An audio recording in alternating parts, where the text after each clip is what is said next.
স্বপ্ন যে এত তাড়াতাড়ি বাস্তব হয়ে যাবে কখনো ভাবতে পারিনি। আজকে রাতেই আমি স্বপ্নে দেখেছিলাম আমি সেই কাশ্মীরের দ্রাস শহরে স্নোবল খেলতেছি, আমি আর আর্মিবাবু। শীতে কনকন, ঠান্ডা -50 ডিগ্রি।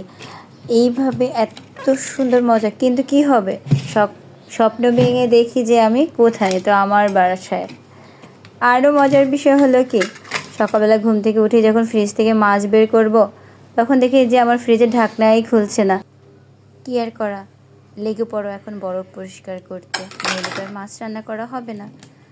তো আমি করলাম, ফ্রিজটা অফ করে রেখে কিছু সময় রেখে দিলাম। তারপর যখন বরফগুলো গলতে শুরু করলো, পানি বের হলো, তখন কেকের সেই ছুরিটা দিয়ে আস্তে আস্তে ট্রাই করলাম। প্রথমে তো মামা ছুটতেই ছিল না, মনে হচ্ছে সেই কাশ্মীরেই আছে মনে হচ্ছে যেন। তা ছুটতে ছিল না, অনেকক্ষণ চেষ্টা করার পরে আস্তে আস্তে বরফগুলো খুলতে শুরু করলো, আর এক এক করে পরিষ্কার করলাম। দেখুন, আমার স্বপ্ন কিন্তু ঠিকই সত্যি হয়ে গেল। হয়তো কাশ্মীরের দ্রাস শহরে আমি বরফ নিয়ে খেলতে পারছি না, কিন্তু বাসায় তো বরফ নিয়ে খেলছি, কি তাই না? মেয়েদের স্বপ্ন এভাবেই পূরণ হয়। কিচেন, বেডরুম, ওয়াশরুম, এটাই ঘুরতে ঘুরতে তাদের দিনগুলো পার করে যায়।